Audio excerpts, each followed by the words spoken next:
നമസ്കാരം. സ്പോട്ട് ലൈവിലേക്ക് എല്ലാ പ്രേക്ഷകർക്കും ഒരിക്കൽ കൂടി സ്വാഗതം. നടി ലക്ഷ്മി മേനോൻ നമുക്കറിയാം, കുറച്ചധികം മലയാള ചിത്രങ്ങളിലൂടെ മലയാളികൾക്ക് പരിചിതയായ ഒരു നടിയാണ്. അവരിപ്പോൾ അവരുമായി ബന്ധപ്പെട്ട് ഒരു കേസ് പൊട്ടിപ്പുറപ്പെട്ടിരിക്കുന്നു. അത് കൊച്ചിയിലെ IT ജീവനക്കാരനെ നമ്മളൊക്കെ ഞെട്ടണം. കാരണം ഈ നടിമാരുടെയൊക്കെ രാത്രിയായാലുള്ള തനി സ്വരൂപങ്ങൾ പുറത്തു വരികയാണ്. IT ജീവനക്കാരനെ തട്ടിക്കൊണ്ടുപോയി മർദ്ദിച്ച കേസിലാണ് ഇപ്പോൾ ലക്ഷ്മി മേനോനെ പോലീസ് തിരയുന്നത്. ഇവർ ഒളിവിലാണ് എന്നുള്ള വിവരമാണ് ഇപ്പോൾ പുറത്തു വരുന്നത്. നടിക്കൊപ്പം മിഥുൻ, അനീഷ് എന്നിവരും മറ്റൊരു പെൺസുഹൃത്തും ഉണ്ടായിരുന്നു. കാറിലുണ്ടായിരുന്നത് പോലീസ് അത്തരത്തിൽ FIRൽ ആ കാര്യം രേഖപ്പെടുത്തിയിട്ടുണ്ട്. മിഥുനെയും അനീഷിനെയും എറണാകുളം നോർത്ത് പോലീസ് അറസ്റ്റ് ചെയ്തിരുന്നു. ലക്ഷ്മി മേനോനെയും പോലീസ് ചോദ്യം ചെയ്യും എന്നാണ് വിവരം. ഞായറാഴ്ച കൊച്ചിയിലെ ബാനർജി റോഡിലുള്ള ബാറിൽ തുടങ്ങിയ തർക്കവും കയ്യാങ്കളിയും പിന്നീട് റോഡിലേക്ക് നീങ്ങുകയായിരുന്നു.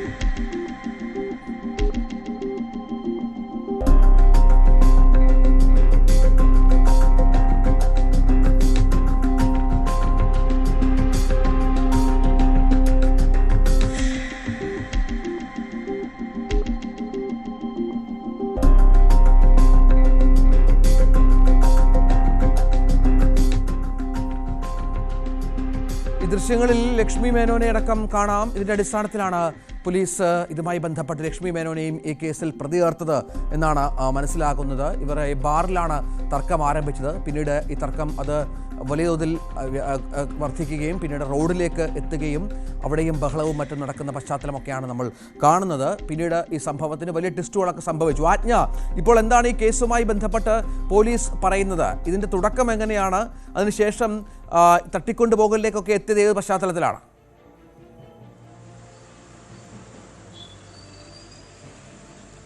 രഞ്ജിത്ത്, കൊച്ചിയിലെ ബാനർജി റോഡിലുണ്ടായ ബാറിൽ വെച്ചുണ്ടായ തർക്കമാണ്, ഇവരും തമ്മിലുണ്ടായ തർക്കമാണ് ഇങ്ങനെ നോർത്ത് പാലത്തിന് മുകളിൽ വെച്ചിട്ട് ഈ കാറ് തടയുകയും, അതായത് പരാതിക്കാരനായ IT ഉദ്യോഗസ്ഥൻ്റെ കാറ് തടയുകയും അയാളെ മർദ്ദിച്ച് മറ്റൊരു കാറിൽ വലിച്ചിടിച്ച് തട്ടിക്കൊണ്ടുപോവുകയും ചെയ്യുന്ന സാഹചര്യം ഉണ്ടായത്. അത് ദൃശ്യങ്ങൾ പുറത്തു വന്നതോടുകൂടിയാണ് ലക്ഷ്മി മേനോൻ നമുക്ക് ദൃശ്യങ്ങളിൽ തന്നെ കാണാം. ഇവർ ആ കാർ തടഞ്ഞ് അതിന് മുൻപുണ്ടാക്കുന്ന ബഹളമൊക്കെ നമുക്ക് കാണാം.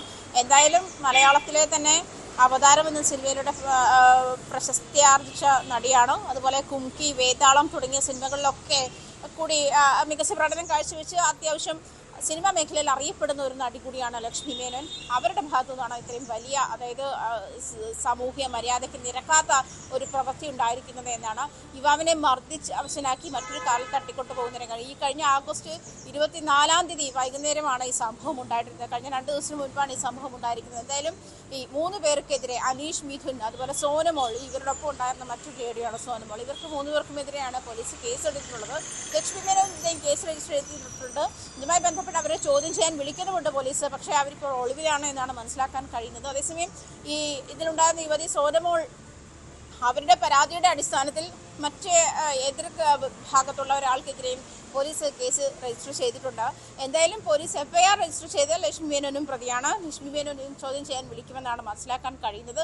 ഇവർ തമ്മിൽ ബാറിൽ വെച്ചുണ്ടായ തർക്കം അത് പിന്നീട് റോഡിലേക്ക് ആ തർക്കം നീളുകയായിരുന്നു എന്നാണ് മനസ്സിലാക്കാൻ കഴിയുന്നത്. ഈ പരാതിക്കാരനായ IT ജീവനക്കാരൻ്റെ വാഹനം പിന്തുടർന്നെത്തി അത് തടഞ്ഞു നിർത്തി അവരെ മർദ്ദിച്ച് അയാളെ മറ്റൊരു കാറിൽ തട്ടിക്കൊണ്ടുപോകുന്ന സാഹചര്യമാണ് ഉണ്ടായത്. രഞ്ജിത്ത്, ഇതിപ്പോൾ ഈ ലക്ഷ്മി മേനോൻ മറ്റു 2 പേർ ഒപ്പമുണ്ടായത് 2 പേർ പോലീസിൻ്റെ കസ്റ്റഡിയിലുണ്ട്. അവരെ ചോദ്യം ചെയ്തു വരികയാണ്. ഈ ലക്ഷ്മി മേനോൻ ഒളിവിലാണ് എന്ന് തന്നെയാണോ? ഇവരെ കണ്ടെത്താനുള്ള ശ്രമങ്ങളാണോ ഇപ്പോൾ പോലീസ് നടത്തുന്നത്? തീർച്ചയായിട്ടും രഞ്ജിത്ത്, അനീഷ്, മിഥുൻ എന്നിവർ നോർത്ത് പോലീസ് സ്റ്റേഷനിലെ കസ്റ്റഡിയിലാണ്, നോർത്ത് പോലീസിൻ്റെ കസ്റ്റഡിയിലാണുള്ളത്. മറ്റൊരു പ്രതി കൂടിയുള്ളത് സോനമോൾ എന്ന് പറയുന്ന അവർക്കൊപ്പം ഉണ്ടായിരുന്ന ലേഡിയാണ്. ഈ ലക്ഷ്മി മേനോനെയും FIRൽ പ്രതി ചേർത്തിട്ടുണ്ടെന്നാണ് പോലീസ് വ്യക്തമാക്കുന്നത്. അതിനനുസരിച്ചിട്ട് അതായത് ലക്ഷ്മി മേനോനെ ചോദ്യം ചെയ്യാൻ വിളിക്കേണ്ടുന്ന സാഹചര്യമുണ്ട്. അതിനുശേഷം അതായത് ഈ FIR രജിസ്റ്റർ ചെയ്ത ശേഷം അവർ ഒളിവിൽ പോയി എന്നാണ് പോലീസ് പറയുന്നത്. എന്തായാലും അവരെ അന്വേഷണ സംഘം തിരയുന്നുണ്ട്, അല്ലെങ്കിൽ അവരെ അറസ്റ്റ് ചെയ്യാനുള്ള നടപടികളാണ് പോലീസിൻ്റെ ഭാഗത്തുനിന്ന് ഉണ്ടായിക്കൊണ്ടിരിക്കുന്നത്. കസ്റ്റഡി എടുക്കാനുള്ള നടപടികളാണ് പോലീസിൻ്റെ ഭാഗത്തുനിന്ന് ഉണ്ടായിക്കൊണ്ടിരിക്കുന്നത്. അതിനുള്ള, അതായത് അവരെ കണ്ടെത്താനുള്ള ശ്രമങ്ങളൊക്കെ നടത്തുന്നുണ്ട് പോലീസിൻ്റെ ഭാഗത്തുനിന്ന്. എന്നിരുന്നാൽ പോലും നിലവിൽ അവർ ഒളിവിലാണ്. കേസുമായി ബന്ധപ്പെട്ട് അല്ലെങ്കിൽ കേസിൽ പ്രതിയാണെന്ന് മനസ്സിലാക്കി അവർ നിയമോപദേശം തേടിയതനുസരിച്ച് ഒളിവിലാണ് എന്നാണ് പോലീസ് വ്യക്തമാക്കുന്നത്. ഈ സംഭവത്തിൻ്റെ ഒരു പശ്ചാത്തലം ഈ ബാറിൽ തുടങ്ങിയ തർക്കമാണല്ലോ ആജ്ഞ. അതിനുശേഷം അത് റോഡിലേക്കൊക്കെ വ്യാപിക്കുന്നു. സ്ഥിരമായി ഈ ബാറിലെ സന്ദർശകരാണോ ഇവർ? ഈ ഇത്തരം ക്രിമിനൽ പശ്ചാത്തലമൊക്കെ ഉള്ളവരാണോ ഇവർക്കൊപ്പം ഉണ്ടായിരുന്നത്? ഈ IT കാരനെ തട്ടിക്കൊണ്ടുപോയ കേസ് അതിനുശേഷം അതിൻ്റെ ഒരു പരിണിതഫലമൊക്കെ എന്തായിരുന്നു? അയാളുടെ മൊഴിയൊക്കെ രേഖപ്പെടുത്തിയിട്ടുണ്ടോ?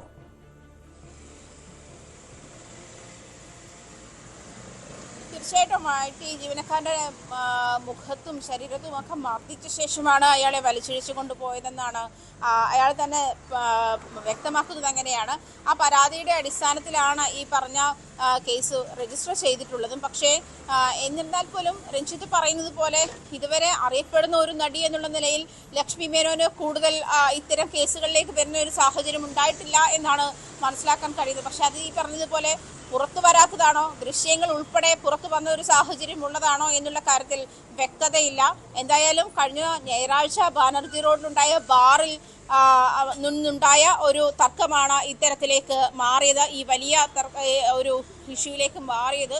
അത് ബാറിലുണ്ടായ തർക്കം, ഈ ഇരു സംഘങ്ങളും തമ്മിലുണ്ടായ തർക്കം, അത് പിന്നീട് റോഡിലേക്ക് അവരുടെ വാഹനം തടഞ്ഞു നിർത്തി. അതായത് നോർത്ത് പാലത്തിന് മുകളിലെത്തി അവരുടെ വാഹനം തടഞ്ഞു നിർത്തുകയും അതിനു മുന്നിലുണ്ടായ കസരത്തൊക്കെ ലക്ഷ്മി മേനോൻ ഉൾപ്പെടെയുള്ള ആളുകൾ കാണിക്കുന്ന കസരത്തൊക്കെ നമ്മൾ കണ്ടതാണ്. അതിനുശേഷം ഇയാളെ മുഖത്തും ദേഹത്തുമൊക്കെ മർദ്ദിക്കുകയും ചെയ്യുന്ന സാഹചര്യമുണ്ട്. മർദ്ദിച്ച ശേഷം ഇയാളെ വലിച്ചിഴിച്ച് കാലിൽ കൊണ്ടുപോകുന്ന സാഹചര്യമാണ് ഉണ്ടായത്. രഞ്ജിത്ത്, നമുക്ക് ആ ദൃശ്യങ്ങൾ ആജ്ഞാൻ തുടരുക. നമുക്ക് ആ ദൃശ്യങ്ങളിലേക്ക് ഒരിക്കൽ കൂടി ഒന്ന് പോകണം. ഈ ദൃശ്യങ്ങളാണ് പോലീസിന് പ്രതികളെ കണ്ടെത്താൻ സഹായകമായത്. നടി ലക്ഷ്മി മേനോൻ നേരത്തെ ആജ്ഞ സൂചിപ്പിച്ചതുപോലെ അവതാരം പോലെയുള്ള സിനിമകളിൽ ദിലീപിൻ്റെയും മറ്റും നായികയായിരുന്ന ലക്ഷ്മി മേനോൻ മറ്റ് നിരവധി മലയാള സിനിമകളിൽ സാന്നിധ്യമുണ്ട്. അവർ തമിഴിലും അഭിനയിച്ചിട്ടുള്ള ഒരു അഭിനേത്രിയാണ്. അവരുടെ ദൃശ്യങ്ങളിലേക്ക് നമുക്കൊന്നുകൂടി പോകണം. ആ ദൃശ്യങ്ങളിലേക്ക്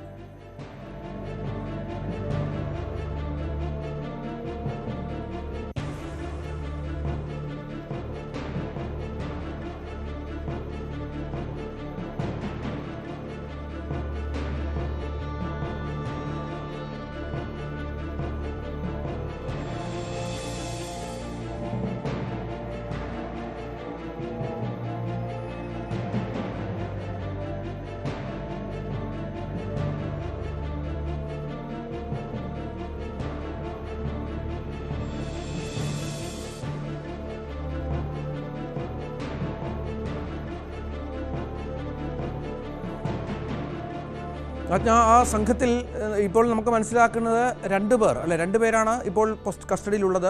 അവരുടെ പേര് മിഥുനും അനീഷും. അവരുടെ ദൃശ്യങ്ങൾ കാണാം. ഒപ്പം മറ്റൊരു സ്ത്രീ കൂടി ഉണ്ടല്ലോ, അവരും ദൃശ്യങ്ങൾ ലക്ഷ്മിക്കൊപ്പം മറ്റൊരു സ്ത്രീയെ കൂടെ കാണാം. അവരെ കേന്ദ്രീകരിച്ചും അന്വേഷണമുണ്ടോ? അവരെക്കുറിച്ച് എന്തെങ്കിലും സൂചനയുണ്ടോ?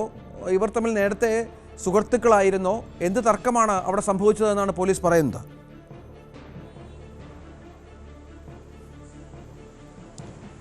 ഈ മൂന്നുപേരെയും പോലീസ് കസ്റ്റഡിയിലെടുത്തിട്ടുണ്ട്. അതേസമയം സോന മോൾ എന്നാണ് അവരുടെ പേര്. അവർ നൽകിയിരിക്കുന്ന പരാതിയുടെ അടിസ്ഥാനത്തിൽ ഈ IT ഉദ്യോഗസ്ഥൻ്റെ ഒപ്പം ഉണ്ടായിരുന്ന മറ്റൊരാൾക്കെതിരെയും കേസ് പോലീസ് രജിസ്റ്റർ ചെയ്തിട്ടുണ്ട്. എന്നിരുന്നാൽ പോലും മിഥുൻ അനീഷ് എന്നിവർ പോലീസ് കസ്റ്റഡിയിലാണ് നിലവിലുള്ളത്. സോനമോൾ പോലീസ് കസ്റ്റഡിയിലല്ല ഉള്ളത്. പക്ഷേ പോലീസ് അവരെ കസ്റ്റഡിയിലെടുത്ത് ചോദ്യം ചെയ്തിരുന്നു. എന്തായാലും ഈ കേസുമായി ബന്ധപ്പെട്ട് ഈ ലക്ഷ്മി മേനോനെയാണ് ഇനി ചോദ്യം ചെയ്യാനുള്ളത്. അവരെ ഒളിവിലാണ്. ഈ കേസിൽ FIR ഇട്ടതിനനുസരിച്ചിട്ട് അവർ പ്രതിയാണ്, കേസിലെ പ്രതിയാണ്. അതേസമയം അവരെ ചോദ്യം ചെയ്യാനുള്ള നീക്കത്തിലും അവരെ കണ്ടെത്താനുള്ള നീക്കത്തിലുമാണ് പോലീസ്. നോർത്ത് പോലീസാണ് ഈ വിഷയത്തിൽ കേസെടുത്തിട്ടുള്ളത്. എന്തായാലും രഞ്ജിത്ത് സൂചിപ്പിച്ചതുപോലെ ഈ ദൃശ്യങ്ങളാണ് പ്രതികൾ ആരൊക്കെ എന്നുള്ള ഒരു സാഹചര്യത്തിലേക്ക് കൂടുതൽ വ്യക്തത വന്ന ഒരു സാഹചര്യം ഉണ്ടായത്. എന്തായാലും അതനുസരിച്ച് തന്നെയാണ് ഈ 4 പേരെ പ്രതി ചേർത്ത് തന്നെയാണ് പോലീസ് FIR ഇട്ടിട്ടുള്ളതും. ലക്ഷ്മി മേനോൻ പ്രതിയുമാണ്. അതേസമയം ലക്ഷ്മി മേനോൻ അതായത് ഓഗസ്റ്റ് 24-ാം തീയതിയാണ് ഈ സംഭവം ഉണ്ടാകുന്നത്. ബാനർജി റോഡിൽ വെച്ചിട്ട് ഉണ്ടായ ബാറിൽ നിന്നും ഉണ്ടായ തർക്കം റോഡിലേക്ക് നീണ്ടതാണ്. അതിൽ റോഡിലെത്തിയപ്പോൾ ഈ വാഹനം തടഞ്ഞു നിർത്തി മറ്റേ IT ഉദ്യോഗസ്ഥനെ അതിൽ അവരുടെ കാറിൽ തട്ടിക്കൊണ്ടുപോകുന്ന കേസാണ് ഇവർക്കെതിരെ ചുമത്തിയിട്ടുള്ളത്. അങ്ങനെ ഒരു സാഹചര്യത്തിലേക്ക് എത്തിയത് ഈ 2 സംഘങ്ങൾ തമ്മിൽ ബാറിൽ വെച്ച് തുടങ്ങിയ തർക്കമാണ് എന്നുള്ള കാര്യത്തിൽ വ്യക്തതയുണ്ട്. അതിനുശേഷം ഈ ദൃശ്യങ്ങളാണ് അതായത് ഈ IT ജീവനക്കാരനൊപ്പം ഉണ്ടായിരുന്ന യുവാക്കൾ നൽകിയ പരാതിയിന്മേലാണ് പോലീസ് കേസെടുത്തിരിക്കുന്നത്. അവർ സമർപ്പിച്ച ദൃശ്യങ്ങളുടെ അടിസ്ഥാനത്തിലാണ് മാത്രമല്ല CCTV ദൃശ്യങ്ങളും പരിശോധിച്ച ശേഷമാണ് ഈ വിഷ്വൽസ് കിട്ടിയതും. ഇത് ലക്ഷ്മി മേനോൻ എന്ന് പറയുന്ന നടിയുടെ നേതൃത്വത്തിലാണ് ഈ ആക്രമണം ഉണ്ടായത് എന്നുള്ള ഒരു വ്യക്തത വന്നതും അതിന് ശേഷമാണ്. എന്തായാലും തുടർ നടപടികൾ ഉണ്ടാകുമെന്ന് തന്നെയാണ് വ്യക്തമാകുന്നത്. ലക്ഷ്മി മേനോൻ ഒളിവിലാണ്. ചിലപ്പോൾ മുൻകൂർ ജാമ്യം തേടാനുള്ള സാധ്യതയുണ്ട്. ഇത്തരം സാഹചര്യങ്ങളൊക്കെ കണക്കിലെടുത്ത് വേണം ഇനി അന്വേഷണ ഉദ്യോഗസ്ഥന്മാർക്ക് മുന്നോട്ട് പോകാൻ. എന്തായാലും ലക്ഷ്മി മേനോനെ ചോദ്യം ചെയ്യാനുള്ള നീക്കത്തിൽ തന്നെയാണ് പോലീസ്. ആജ്ഞ രവീന്ദ്രനാണ് വിവരങ്ങൾ പങ്കുവച്ചത്. ഏതായാലും നടി ലക്ഷ്മി മേനോനെ പോലീസ് തിരയുന്നു എന്നുള്ളതാണ് ഏറ്റവും ഗൗരവതരമായ കാര്യം. ഇവർ ഇപ്പോൾ ഒളിവിലാണ്. പോലീസ് ഇവരെ കണ്ടെത്താനുള്ള ശ്രമങ്ങൾ നടത്തുന്ന പശ്ചാത്തലമുണ്ട്. അത് അത്തരത്തിൽ പുരോഗമിക്കുകയുമാണ്. പോലീസ് ഇവർ ഒളിവിലാണെന്ന് വ്യക്തമാക്കുന്നുമുണ്ട്. കാറിലുണ്ടായിരുന്ന ഈ തർക്കത്തിലുണ്ടായിരുന്ന മറ്റ് രണ്ടുപേരെ പോലീസ് കസ്റ്റഡിയിലെടുത്ത് ചോദ്യം ചെയ്ത് വരികയാണ്. ഇവരെക്കുറിച്ചുള്ള വിവരവും പോലീസ് ശേഖരിക്കുന്നുണ്ട്. ആജ്ഞ രവീന്ദ്രനാണ് വിവരങ്ങൾ പങ്കുവെക്കുന്നത്. മറ്റൊരു വാർത്തയിലേക്ക്. കോഴിക്കോട് വെസ്റ്റ് ഹില്ലിൽ നിന്നും 6 വർഷം മുമ്പ് കാണാതായ വിജിൽ എന്ന യുവാവിനെ കുഴിച്ചുമൂടിയെന്ന കേസിൽ മൃതദേഹം കണ്ടെത്താനായി സരോവരത്തെ ചതുപ്പിൽ മണ്ണ് നീക്കി പരിശോധന. 1-ാം പ്രതി നിഖിലിനെ സ്ഥലത്തെത്തിച്ചാണ് അന്വേഷണ സംഘം പരിശോധന നടത്തുന്നത്.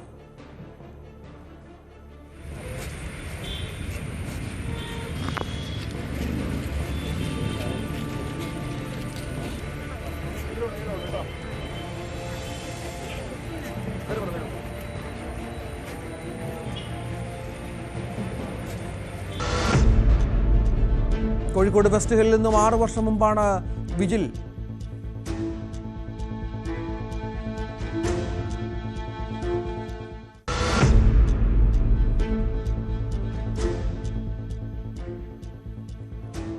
കോഴിക്കോട് വെസ്റ്റ് ഹില്ലിൽ നിന്നും 6 വർഷം മുമ്പാണ് വിജിൽ എന്ന യുവാവിനെ കാണാതായത്. ഇയാളെ കുഴിച്ചുമൂടി എന്നും ഉള്ള വിവരങ്ങൾ ഏറ്റവും പുതിയ വിവരമായി ഇപ്പോൾ വരുന്നുണ്ട്. സരോവരം കോഴിക്കോട്ടെ വളരെ പ്രധാനപ്പെട്ട ഒരു പാർക്കാണ്. അവിടെ കുഴിച്ചുമൂടി, അവിടെ ചതുപ്പിൽ മണ്ണ് നീക്കിയുള്ള പരിശോധനയാണ് ഇപ്പോൾ പുരോഗമിക്കുന്നത്. 1-ാം പ്രതിയായ നിഖിലിനെ സ്ഥലത്തെത്തിച്ചു പോലീസ്. ഇയാളുടെ സാന്നിധ്യത്തിലാണ് പരിശോധന എന്നാണ് മനസ്സിലാകുന്നത്. മെഡിക്കൽ ഫോറൻസിക് ഉദ്യോഗസ്ഥർ, പോലീസ് ഫോറൻസിക് സയന്റിഫിക് ഉദ്യോഗസ്ഥർ, തഹസിൽദാർ എന്നിവർ സ്ഥലത്തുണ്ട്. യുവാവിൻ്റെ മൃതദേഹം താഴ്ത്തിയ സ്ഥലം പ്രതി അന്വേഷണ സംഘത്തെ കാണിച്ചതോടെ ചതുപ്പിലെ വെള്ളം വറ്റിച്ചുള്ള പരിശോധനയാണ് ഇപ്പോൾ പുരോഗമിക്കുന്നത്. നിഖിലിന് പുറമെ 3-ാം പ്രതി വേങ്ങേരി സ്വദേശി ദീപേഷും പോലീസിന്റെ കസ്റ്റഡിയിലുണ്ട്. അമിത അളവിൽ ലഹരി മരുന്ന് ഉപയോഗിച്ച് വിജിൽ മരിച്ചതോടെ സരോവരം പാർക്കിൽ കുഴിച്ചിട്ടുവെന്നാണ് പ്രതികളുടെ മൊഴി. കേസിലെ ഒളിവിലുള്ള രഞ്ജിത്തിനായി അന്വേഷണം ഊർജിതമാക്കിയിട്ടുണ്ട്. MS അനീഷ് കുമാർ വിവരങ്ങൾ പങ്കുവെക്കും. അനീഷ്, 6 വർഷം മുമ്പ് നടന്ന ഒരു സംഭവമാണ്. പോലീസിന് നിരവധി പരിമിതികളുണ്ട് ഇതുമായി ബന്ധപ്പെട്ട തെളിവുകൾ കണ്ടെത്തുന്നതിലും മറ്റും. പക്ഷേ കാര്യങ്ങൾ ഊർജിതമായി മുന്നോട്ട് പോകുന്നു എന്നാണ് മനസ്സിലാകുന്നത്. ഈ കേസിൻ്റെ, ഈ സംഭവത്തിൻ്റെ ഒരു പശ്ചാത്തലം എന്താണ്?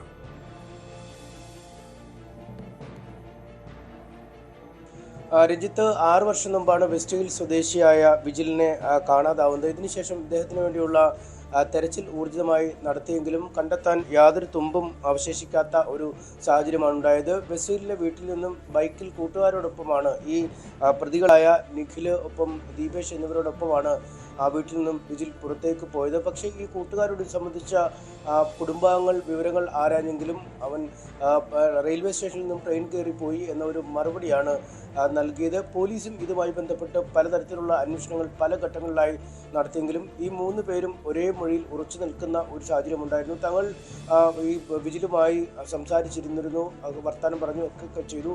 അതിനുശേഷം റെയിൽവേ സ്റ്റേഷൻ ഭാഗത്തേക്ക് പോയ ശേഷം അപ്രത്യക്ഷമായി തങ്ങൾക്ക് അറിയില്ല എന്നൊരു മൊഴിയിൽ തന്നെ പലപ്പോഴായി ഉറച്ചു നിന്നു. പക്ഷേ ഈ അടുത്താണ് പുതിയ സിറ്റി പോലീസ് കമ്മീഷണർ എത്തിയ ശേഷം ഈ ലോങ് പെൻഡിങ് കേസുകൾ, അതായത് ഒരുപാട് നാളുകളായി പ്രതികളെ പിടിക്കാൻ കഴിയാത്ത കേസുകൾ, ഒപ്പം ഈ തിരോധാന കേസുകളിലൊക്കെ വീണ്ടും ഒരു അന്വേഷണം നടത്തണമെന്ന നിർദ്ദേശം നൽകിയത്. ഇങ്ങനെ ഓരോ കേസായി പരിശോധിച്ചപ്പോഴാണ് വിജിലിൻ്റെ കേസ് ശ്രദ്ധയിൽപ്പെടുകയും വീണ്ടും ഇപ്പോൾ പ്രതിപട്ടികയിൽ ചേർത്തിരിക്കുന്ന കൂട്ടുകാരെ വിളിച്ച് ചോദ്യം ചെയ്യുകയും ചെയ്തത്. അത്തരം ചോദ്യം ചെയ്യലിലാണ് ഈ പ്രതികളിൽ ഒരാളിൽ നിന്നും ഈ മരണം സംബന്ധിച്ച അല്ലെങ്കിൽ അതിനുശേഷം മൃതദേഹം മറവ് ചെയ്ത് സംബന്ധിച്ച വിശദാംശങ്ങൾ പുറത്തു വരുന്ന ഒരു സാഹചര്യമുണ്ട്. പ്രതികൾ പോലീസിന് നൽകിയ മൊഴി അനുസരിച്ച് ഈ സരോവരം ഭാഗത്ത് വെച്ച് ഈ 3 പേരും ചേർന്ന് മയക്കുമരുന്ന് ഉപയോഗിക്കുകയായിരുന്നു. ഇതിൽ നിഖിൽ എന്നയാൾ ഈ വിജിലിൻ്റെ ശരീരത്തേക്ക് ഈ ബ്രൗൺ ഷുഗർ കുത്തിവെക്കുകയാണ് ഉണ്ടായത്. ഈ കുത്തിവെച്ചതിനെ തുടർന്ന് വിജിൽ ബോധരഹിതനായി മാറി. മറ്റ് 2 പേർക്കും വലിയ കുഴപ്പമുണ്ടായില്ല. അവർ പക്ഷേ ചിന്തിച്ചത് ഈ മയക്കുമരുന്ന് അമിതമായി ഉപയോഗിച്ചത് കൊണ്ട് ഉണ്ടാകുന്ന ഉണ്ടാവുന്ന മയക്കമായിരിക്കാം, കുറച്ച് മണിക്കൂറുകൾ കഴിഞ്ഞാൽ സാധാരണ ഗതിയിലേക്ക് മടങ്ങി വരും എന്നൊക്കെ കരുതി ഇതിനുശേഷം ഇവർ വീട്ടിലേക്ക് പോവുകയും പിറ്റേ ദിവസമാണ് വീണ്ടും ഈ സ്ഥലത്തേക്ക് വന്നപ്പോൾ വിജിലിനെ പഴയ അവസ്ഥയിൽ തന്നെ കണ്ടെത്തുകയും പരിശോധിച്ചപ്പോൾ മരിച്ചു എന്ന് വ്യക്തമാവുകയും ചെയ്തു. ഇതേ തുടർന്നാണ് ഈ ബയോ പാർക്ക്, ഈ സരോവരത്തിൽ ഒരു വലിയ സർക്കാരിൻ്റെ ഉടമസ്ഥയിലുള്ള പാർക്ക് തന്നെയുണ്ട്.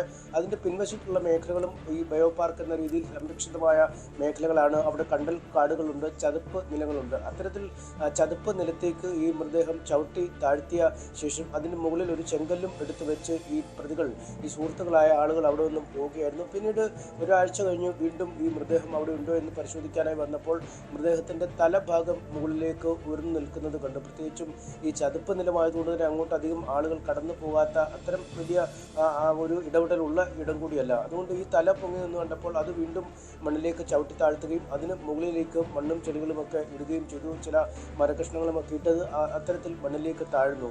അങ്ങനെയാണ് പിന്നീട് ആ മൃതശരീരത്തെ പറ്റി യാതൊരു തുമ്പും ലഭ്യമാവാതെ വന്നത്. അങ്ങനെ കാര്യകാലങ്ങൾ നീങ്ങവെയാണ് ആകസ്മികമായി ഈ കേസിനെ കുറിച്ച് അന്വേഷിക്കുകയും പ്രതികളെ കണ്ടെത്തുകയും ചെയ്തത്. എന്തായാലും പോലീസിൽ ഇപ്പോഴും ഈ പ്രതികൾ നൽകുന്ന വിവരങ്ങൾ ഇങ്ങനെ തന്നെയാണ്. ഈ മയക്കുമരുന്നിൻ്റെ ഉപയോഗത്തെ തുടർന്നാണ് വിജിൽ മരിച്ചത്. തങ്ങൾ ആ മൃതശരീരം പിന്നീട് ഭയം കാരണം സംസ്കരിക്കുകയാണ് ഉണ്ടായത്. അതിൽ നിന്നും അസ്ഥി പുറത്തെടുത്ത് ഈ കോഴിക്കോട് ബീച്ചിനടുത്ത് എത്തിച്ച് മരണാനന്തര കർമ്മങ്ങൾ പോലും നിർവഹിച്ചു എന്നൊക്കെ മൊഴി നൽകുകയും ചെയ്തു. എന്തായാലും പിന്നീട് ഏത് കാലഘട്ടത്തിലാണ് അസ്ഥി ഈ മൃതശരീരത്തിൽ നിന്നും എടുത്തതടക്കമുള്ള കാര്യങ്ങളെക്കുറിച്ച് ഇപ്പോഴും കൃത്യമായ ഒരു തീയതി നൽകാൻ ഇവർക്ക് കഴിഞ്ഞിട്ടില്ല. എന്തായാലും പുതിയ വെളിപ്പെടുത്തലുകളുടെ പശ്ചാത്തലത്തിൽ പോലീസ് ഈ കേസിനെ കുറിച്ച് സമഗ്രമായി അന്വേഷണം ആരംഭിക്കുകയും ഇന്ന് രാവിലെ 9 മണി മുതൽ ഈ മൃതശരീരത്തിൻ്റെ അവശിഷ്ടങ്ങൾ കണ്ടെത്താനുള്ള നീക്കങ്ങൾ ആരംഭിക്കുകയും ചെയ്തിരുന്നു. നേരത്തെ ഈ പ്രതികൾ നൽകിയ മൊഴി അനുസരിച്ച് ഈ വിജിലിൻ്റെ ബൈക്ക് ഈ കോഴിക്കോട് കല്ലായി റെയിൽവേ സ്റ്റേഷൻ സമീപം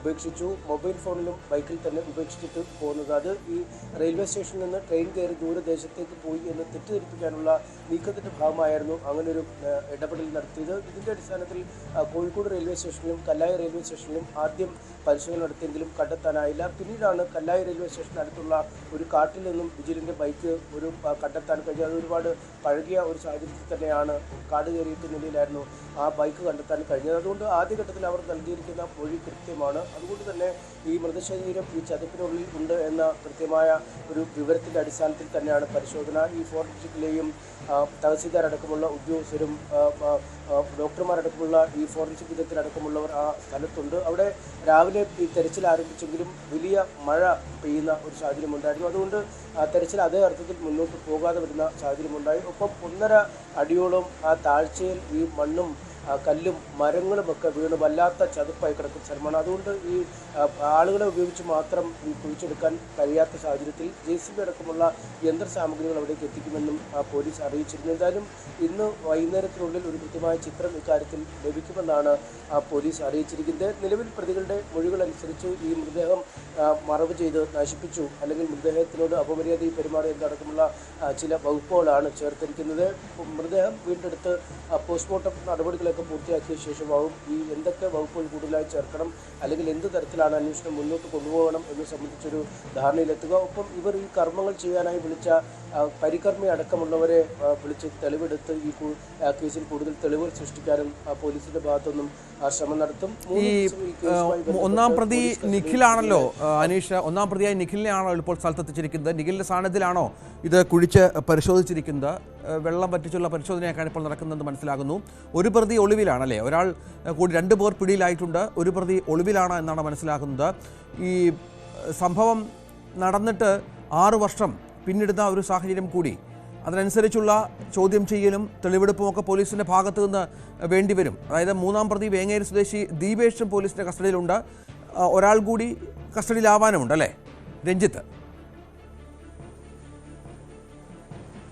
തീർച്ചയായും 3 പ്രതികളാണ് ഇവർ. 4 പേരായിരുന്നു ഉണ്ടായിരുന്നത്. ഈ നിഖിലും ഒപ്പം വിജിലും രഞ്ജിത്തും ദീപേഷ്, ഇങ്ങനെ 4 സുഹൃത്തുക്കളായിരുന്നു ഉണ്ടായിരുന്നത്. പുറത്ത് ഈ മരിച്ച വിജിലിനെ ഒഴിവാക്കിയാൽ 3 പേരുണ്ട്. ഇതിൽ പരസ്പരം ഇവരെ ചോദ്യം ചെയ്ത ശേഷമൊക്കെ ഒരു ചിത്രം ലഭിച്ചു. ഇതിനുശേഷം ബംഗളൂരുവിലെ സ്വകാര്യ സ്ഥാപനത്തിൽ ജോലി ചെയ്യുകയാണ് നിഖിൽ. അവിടെ പോയാണ് നിഖിലിനെ പോലീസ് കസ്റ്റഡിയിലെടുത്തത്. ഒപ്പം ഈ ദീപേഷിനെ സ്റ്റേഷനിലേക്ക് കേസുമായി ബന്ധപ്പെട്ട് ചില കാര്യങ്ങൾ ആരായാനുണ്ട് എന്ന് ചൂണ്ടിക്കാട്ടി വിളിച്ചു വരുത്തിയ ശേഷം അറസ്റ്റ് രേഖപ്പെടുത്തുകയായിരുന്നു. ഈ കേസിലെ മറ്റൊരു പ്രതിയായ രഞ്ജിത്ത് ഇപ്പോൾ ഒളിവിലാണ്. ഈ കേസുമായി ബന്ധപ്പെട്ട 2 സുഹൃത്തുക്കൾ പിടിയിലായതറിഞ്ഞ് രഞ്ജിത്ത് ഒളിവിലാണ്. രഞ്ജിത്തിന് വേണ്ടിയുള്ള തെരച്ചിൽ ഊർജിതമായി തന്നെ പുരോഗമിക്കുന്നുവെന്ന് പോലീസ് പറയുന്നു. എന്തായാലും 2 പേരും ഏതാണ്ട് ഇപ്പോൾ കസ്റ്റഡിയിലുള്ള 2 പേരും ഏതാണ്ട് സമാന മൊഴി തന്നെയാണ് ഇപ്പോൾ നൽകിയിരിക്കുന്നത്. കാരണം ഈ മയക്കുമരുന്ന് ഉപയോഗിച്ചപ്പോൾ ഡോസ് കൂടി പോവുകയും അങ്ങനെ മരണത്തിന് കീഴടങ്ങുകയും എന്നാണ്. ആ ഘട്ടത്തിൽ ഒരുപക്ഷെ ഈ സാധാരണഗതിയിൽ മയക്കുമരുന്ന് ഉപയോഗിക്കുമ്പോൾ മണിക്കൂറുകളോളം ഈ മറ്റൊരു ലഹരിയുടെ ഒരു ഉന്മാദാവസ്ഥയിലേക്ക് പോവുകയും ബോധരഹിതനായി കിടക്കുകയും ഒക്കെ ചെയ്യുന്നത് പതിവുള്ളതാണ്. അതുകൊണ്ട് അത്തരത്തിലൊരു കിടപ്പായിരിക്കും എന്ന് കരുതിയാണ് തങ്ങൾ പോയത്. പക്ഷേ തിരിച്ചു വന്നപ്പോഴാണ് ജീവൻ നഷ്ടമായ കാര്യം അറിയുന്നത്. ഇത് പോലീസിനോടോ അല്ലെങ്കിൽ മറ്റുള്ള ബന്ധുക്കളോടോ പറയുന്നതിനുള്ള ധൈര്യം ആ ഘട്ടത്തിൽ ഉണ്ടായില്ല. അപ്പോൾ മൃതദേഹം സംസ്കരിക്കുന്നതിനാണ് പെട്ടെന്ന് തോന്നിയത്. ഒപ്പം ഈ തെളിവ് നശിപ്പിക്കുന്നതിനായി അല്ലെങ്കിൽ ട്രെയിനിൽ കയറി എവിടേക്കും എങ്കിലും യാത്ര പോയി എന്ന് വരുത്തി തീർക്കാനായാണ് ഈ മൊബൈൽ ഫോണും ബൈക്കുമൊക്കെ കോഴിക്കോട് റെയിൽവേ സ്റ്റേഷനിൽ തന്നെ ഉപേക്ഷിച്ച് പോവുകയും ചെയ്തു. ഇനി ഭാവിയിൽ അത് കണ്ടെടുത്താലും ആ റെയിൽവേ സ്റ്റേഷനിൽ ഈ ബൈക്ക് വെച്ച ശേഷം പുറത്തേക്ക് പോയി എന്നൊരു തെറ്റിദ്ധാരണ ഉണ്ടായിക്കോട്ടെ. അത്തരമൊരു യാത്രയിൽ നിന്നും മടങ്ങിയെത്താതെ വിജിലിരിക്കുന്നു എന്ന് കുടുംബവും ധരിക്കട്ടെ എന്നൊക്കെയാണ് ഇവർ ധരിച്ചതെന്നാണ് പറയുന്നത്. എന്തായാലും വളരെ സമഗ്രമായ അന്വേഷണം ഇക്കാര്യത്തിൽ നടക്കും. പോലീസ് സംബന്ധിച്ചിടത്തോളം 6 വർഷത്തിന് ശേഷം ആണ് ഈ പ്രതികളെ ലഭിക്കുന്നത്. ഈ തെരച്ചിലിൽ ഇനി എന്തൊക്കെ വസ്തുക്കൾ കിട്ടുമെന്ന് മനസ്സിലാവണം. ഒപ്പം ഈ മയക്കുമരുന്ന് ഉപയോഗം അടക്കമുള്ള കാര്യങ്ങളുടെ പരിശോധനയ്ക്കായി ഈ ഫോറൻസിക് പരിശോധനയ്ക്ക് വേണ്ടിയുമൊക്കെ എങ്ങനെ ഈ കിട്ടുന്ന ശരീരഭാഗങ്ങൾ ഉപയോഗിക്കാൻ കഴിയും എന്നടക്കമുള്ള ഒരുപാട് സങ്കീർണതകളുണ്ട്. എന്തായാലും നിലവിൽ ഈ പ്രതികൾ തന്നെ കുറ്റം സമ്മതിച്ചിട്ടുണ്ട്. ഇപ്പോൾ തെരച്ചിൽ ഊർജിതമായി പുരോഗമിക്കുന്നുണ്ട്. MS സനീഷ് കുമാറാണ് വിവരങ്ങൾ പങ്കുവച്ചത്. സരോവരത്തിലാണ് തെരച്ചിൽ തുടരുന്നത്. ഇപ്പോൾ കൊച്ചിയിൽ VD സതീശൻ മാധ്യമങ്ങളെ കാണുകയാണ്. മുഖ്യമന്ത്രിക്കുള്ള മറുപടിയാണെന്ന് മനസ്സിലാകുന്നു. ആരുടെ കൂടെയായിരുന്നു? സ്വന്തം പ്രിൻസിപ്പൽ സെക്രട്ടറി. അതായത് വേണമെങ്കിൽ ഒരു ടിഷ്യൂ പേപ്പർ കൊണ്ടുവന്ന് വച്ചാൽ പോലും മുഖ്യമന്ത്രി ഒപ്പിട്ട് കൊടുക്കുമെന്ന് ഈ പ്രിൻസിപ്പൽ സെക്രട്ടറി പറഞ്ഞ ആൾ. അദ്ദേഹം വൈകുന്നേരമായ എവിടെയായിരുന്നു? മുഖ്യമന്ത്രി അന്വേഷിച്ചിട്ടുണ്ടോ? വൈകുന്നേരമായ ഇൻ്റലിജൻസ്, പോലീസ്, ക്രൈംബ്രാഞ്ച് അല്ലേ, സ്പെഷ്യൽ ബ്രാഞ്ച്, ക്രൈംബ്രാഞ്ച് അല്ല സ്പെഷ്യൽ ബ്രാഞ്ച്, എന്തെല്ലാം സംവിധാനമാണ് മുഖ്യമന്ത്രിക്ക്? ഏറ്റവും അടുത്തയാൾ, അമിതാധികാരങ്ങൾ മുഖ്യമന്ത്രിയുടെ ഓഫീസിലുണ്ടായിരുന്നയാൾ വൈകുന്നേരമായ എങ്ങോട്ടാണ് പോയിരുന്നത്? ആ അവതാരം എത്ര CPM നേതാക്കൾക്കെതിരായി ആരോപണം ഉന്നയിച്ചു? എത്ര CPM നേതാക്കൾക്കെതിരായി, മന്ത്രിമാർക്കെതിരായി, സ്പീക്കർക്കെതിരായി, എത്ര പേർക്കെതിരായി? അപ്പോൾ അവർക്കെതിരെ ഒരു കേസെടുത്തോ? ഒരു ഡിഫമേഷൻ കേസ് അവർക്കെതിരെ കൊടുത്തോ? ഇവരാരെങ്കിലും കൊടുത്തില്ലല്ലോ. ഈ പറയുന്ന പരാതിയുടെ പുറത്ത് ആർക്കെങ്കിലും എതിരെ ഒരു കേസെടുത്തോ? അവർക്കെതിരായി ഈ പാർട്ടി, അദ്ദേഹത്തിൻ്റെ പാർട്ടി, അദ്ദേഹം പോളിറ്റ് ബ്യൂറോ മെമ്പറായ പാർട്ടി ഒരു നടപടിയെടുത്തോ? നടപടിയെടുത്തില്ല. വേറൊരു MLA വാട്സാപ്പ് സന്ദേശം, ഇപ്പോൾ വാട്സാപ്പിനെ കുറിച്ചാണ് പുള്ളി പറഞ്ഞത്, മുഖ്യമന്ത്രി പറഞ്ഞത്. വേറൊരു MLA, ഒരു സീനിയർ MLA, ഒരു മുൻ മന്ത്രിയുടെ വാട്സാപ്പ് സന്ദേശം 2-2.5 കൊല്ലമായി ഇങ്ങനെ കിടക്കിക്കൊണ്ടിരിക്കുക. ഒരു നടപടി എടുത്തോ പാർട്ടി? ഒരു നടപടി പാർട്ടി ചോദിച്ചോ? ഒരു വിശദീകരണം ചോദിച്ചോ? ഒരു വിശദീകരണവും അദ്ദേഹം ചോദിച്ചില്ല. മുഖ്യമന്ത്രിയുടെ പ്രിൻസിപ്പൽ സെക്രട്ടറി ഈ അവതാരം എന്ന് അദ്ദേഹം വിശേഷിപ്പിച്ച ആളുമായി ബന്ധപ്പെട്ട് 100 ദിവസം ജയിലിൽ പോയി, പിന്നെ തിരിച്ചു വന്ന് പിന്നെയും ജയിലിൽ പോയി. മുഖ്യമന്ത്രിയുടെ ഓഫീസിലായിരുന്നു ഈ ഏർപ്പാട് മുഴുവൻ മുഖ്യമന്ത്രിയുടെ ഓഫീസിലാണ്. എന്നിട്ട് ഒരു പരാതിയില്ലാതെ, FIR ഇല്ലാതെ ഉള്ള കേസിൽ ധാർമ്മികതയുടെ പേരിൽ ശക്തമായ നടപടി സ്വീകരിച്ച, ഞങ്ങളുടെ മുഖത്ത് നോക്കി ഇത്രയും പേരെ സംരക്ഷിച്ച ഇന്ത്യയിലുണ്ടാവില്ല ഇതുപോലത്തെ ഒരു രാഷ്ട്രീയ നേതാവ്, പിണറായി വിജയനെ പോലെ. ലൈംഗിക അപവാദ കേസുകളിൽ പെട്ട സഹപ്രവർത്തകരെയും നേതാക്കന്മാരെയും ഇതുപോലെ സംരക്ഷിച്ച ഒരു രാഷ്ട്രീയ നേതാവ് ഇന്ത്യയിലില്ല. എന്നിട്ട് വന്ന് പറയാണ് പ്രതിപക്ഷ നേതാവ്. അതാണ് ഞാൻ പറഞ്ഞത്, ചങ്കിലേക്കാണ് 4 വിരൽ അദ്ദേഹത്തിൻ്റെ. എനിക്ക് നേരെ ഒരു വിരൽ ചൂണ്ടിയപ്പോൾ 4 വിരൽ സ്വന്തം ചങ്കിലേക്കാണ്. ഇതിനൊക്കെ മറുപടി പറ, ധൈര്യമുണ്ടെങ്കിൽ ഒന്ന് മറുപടി പറ. ചോദിക്കുന്നതിനൊന്നും മറുപടി പറയില്ലല്ലോ.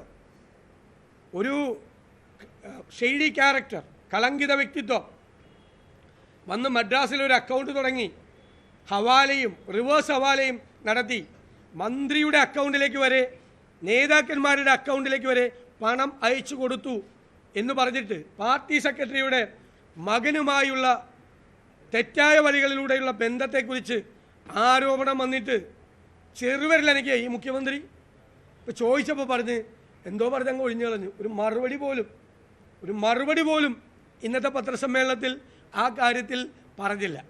അതുകൊണ്ട് ദയവ് ചെയ്ത് മുഖ്യമന്ത്രി ഞങ്ങളെ പഠിപ്പിക്കാൻ പറയണ്ട, ഒന്ന് പോയി കണ്ണാടിയിൽ നന്നായിട്ട് നോക്കിയാൽ മതി.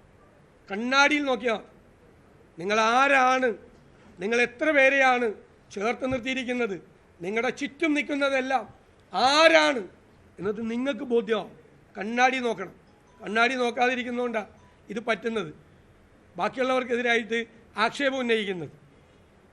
അതുപോലെ ഈ ഗവൺമെൻറ്റിൻ്റെ ചില തെറ്റായ കാര്യങ്ങൾ, ഇപ്പോൾ ഞാൻ പറഞ്ഞു ഹവാല, റിവേഴ്സ് ഹവാല, ഇത്തരം കാര്യങ്ങൾ ശ്രദ്ധിക്കാതിരിക്കാൻ വേണ്ടിയിട്ടാണ് ഞങ്ങൾ നടപടിയെടുത്തിട്ടും വീണ്ടും സമരവുമായി CPM ഇറങ്ങിയിരിക്കുന്നത് ആണല്ലോ.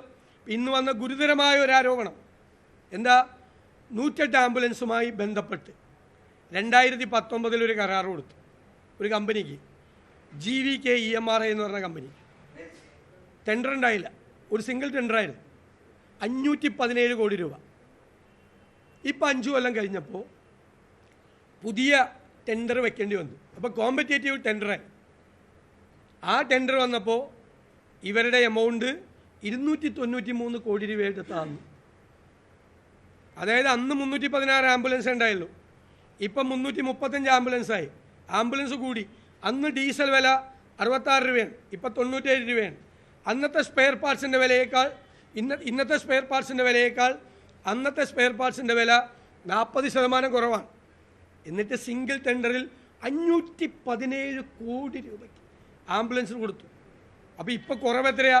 224 കോടി രൂപ കുറവ് കോമ്പറ്റേറ്റീവ് ടെൻഡർ വന്നപ്പോൾ. അപ്പോൾ മനസ്സിലായല്ലോ, അന്ന് ഇതിൻ്റെ പകുതി പൈസ മതി അന്ന് നടത്താൻ, ചിലവ് കുറവാണ്, ഇതിനേക്കാൾ കുറവ് ആംബുലൻസാണ്. അപ്പോൾ ആ പണം എവിടെ പോയി? ആ പണം അവരുടെ കയ്യിൽ നിന്ന് വാങ്ങിച്ചാണ്. ഇപ്പോഴും ഈ ടെൻഡർ പോലും എമൗണ്ട് ചോർന്നു പോയി എന്നുള്ളൊരു ആരോപണം ഉയർന്നിട്ടുണ്ട്. ടെൻഡറിൻ്റെ എമൗണ്ട് ഓരോരുത്തർ കോട്ട് ചെയ്തിരിക്കുന്നു. ഈ കമ്പനിക്ക് കൊടുക്കാൻ വേണ്ടി വീണ്ടും ആ ടെൻഡറിലെ തുക മറ്റുള്ളവർ കോട്ട് ചെയ്തത് ചോർത്തിയിട്ടാണ് എന്നൊരു ആക്ഷേപം വന്നിട്ടുണ്ട്. ഇതിനൊക്കെ മറുപടി പറയണം, മറുപടി പറയാതെ പോകാൻ പറ്റില്ല. പിന്നെ പറഞ്ഞ 6.5 പതിറ്റാണ്ടായി ഉള്ള എല്ലാ ഭൂമി പ്രശ്നത്തിനും പരിഹാരമായെന്നാണ്. ഭൂപതിവ് ചട്ടം വന്നു, പുതിയതായി മുഖ്യമന്ത്രി പ്രഖ്യാപിച്ചു. എന്താ ഭൂപതിവ് ചട്ടത്തിൽ പറയുന്നത്? 2024 ജൂൺ വരെയുള്ള എല്ലാ നിർമ്മാണ പ്രവർത്തനങ്ങളും പട്ടയ ഭൂമിയിലെ ക്രമവൽക്കരിച്ചു കൊടുക്കും. എന്താ അതിന് കണ്ടീഷൻ? 1500 സ്ക്വയർ ഫീറ്റിന് മീതെ ഉള്ളതിന് ഫീസ് ഈടാക്കും. എന്തിനാ ഫീസ് ഈടാക്കണേ? നേരത്തെ തന്നെ പ്രൊസീജിയർ അനുസരിച്ച് കെട്ടിട നിർമ്മാണത്തിന് നമ്പർ ഇട്ട ആളുകളാണ് പൈസ അടച്ച്, അവരെ ഇന്ന് വീണ്ടും പൈസ ഈടാക്കുക. മാത്രമല്ല 2024 ജൂൺ വരെയാണ് ഇത് കൊടുത്തിട്ടുള്ളൂ. അതിനുശേഷം നിർമ്മാണ പ്രവർത്തനം നടത്തിയവരെക്കുറിച്ച് ഒരു സൂചനയില്ല. ഇനി വരാനുള്ള കാലത്ത് നിർമ്മാണ പ്രവർത്തനം ആ ഭൂമിയിൽ നടത്തിയാൽ അത് ക്രമവൽക്കരിക്കും എന്നൊരു വാർത്തയില്ല. സത്യത്തിൽ ഈ ഭൂപതിവ് ചട്ടം കൊണ്ട് ഒരു പ്രാവശ്യം ഫീസ് മേടിച്ചവരുടെ കയ്യിൽ നിന്ന് വീണ്ടും ഫീസ് മേടിക്കുന്ന അധർമ്മമാണ് ചെയ്യുന്നത്. 2, ഈ ഭൂമി പ്രശ്നത്തെ ഈ ഗവൺമെൻറ് ഒന്നുകൂടി സങ്കീർണമാക്കി, വീണ്ടും അനിശ്ചിതത്വമാണ്, വീണ്ടും സങ്കീർണമാക്കി. അതുകൊണ്ട് അത് പുനഃപരിശോധിക്കണം എന്ന് ഞങ്ങൾ അതിശക്തിയായിട്ട് ഞങ്ങൾ ആവശ്യപ്പെടുകയാണ്. പിന്നെ അയ്യപ്പസ്വാമിയെക്കുറിച്ച് പറഞ്ഞപ്പോൾ പറഞ്ഞു, മുഖ്യമന്ത്രിയുടെ അയ്യപ്പസ്വാമിയോടുള്ള സ്നേഹം കണ്ടപ്പോൾ എനിക്ക് പോലും എൻ്റെ ഭക്തി കൂടി. ശബരിമലയെക്കുറിച്ച് അദ്ദേഹം പറയുന്നത് കേട്ടപ്പോൾ ഇതല്ലല്ലോ പണ്ട് പറഞ്ഞത്. പണ്ട് എന്തെല്ലാം കുഴപ്പമാണ് ശബരിമലയിൽ ഉണ്ടാക്കിയത്. പോലീസിനെ ഉപയോഗിച്ച്, ചില ആളുകളെ ഉപയോഗിച്ച്, അവരുടെ പേരൊന്നും പറയുന്നില്ല, ശബരിമലയിൽ എന്തെല്ലാമാണ് കാണിച്ചത്. എന്നിട്ട് പറഞ്ഞു നവോത്ഥാനം സമിതി ഉണ്ടാക്കി. എന്നിട്ട് പറഞ്ഞു ആരെതിർത്താലും CPM അതിൽ നിന്ന് പിന്മാറില്ല എന്ന് പറഞ്ഞു. 2019 തോറ്റ് തൊപ്പിയിട്ടപ്പോൾ അവിടുത്തെ വീടുകളിൽ കയറി മാപ്പ് പറഞ്ഞു, ഇല്ലേ? വീടുകളിൽ കയറി മാപ്പ് പറഞ്ഞു. നിങ്ങൾക്ക് ഓർമ്മയുണ്ടല്ലോ, മുഖ്യമന്ത്രി പറഞ്ഞത് ഇന്നൊരു കൃത്യമായിട്ടുള്ളൊരു സെൻറ്റൻസ് പറഞ്ഞു. ഇതുവരെ പറഞ്ഞത് ന്യൂനപക്ഷ പ്രീണനം എന്നാണ്, ഇപ്പം ഭൂരിപക്ഷ പ്രീണനം എന്നാണ് പറയുന്നത്. കറക്റ്റാണ്. പാർലമെൻറ്റ്, ഈ കഴിഞ്ഞ പാർലമെൻറ്റ് ഇലക്ഷൻ വരെ ന്യൂനപക്ഷ പ്രീണനമായിരുന്നു.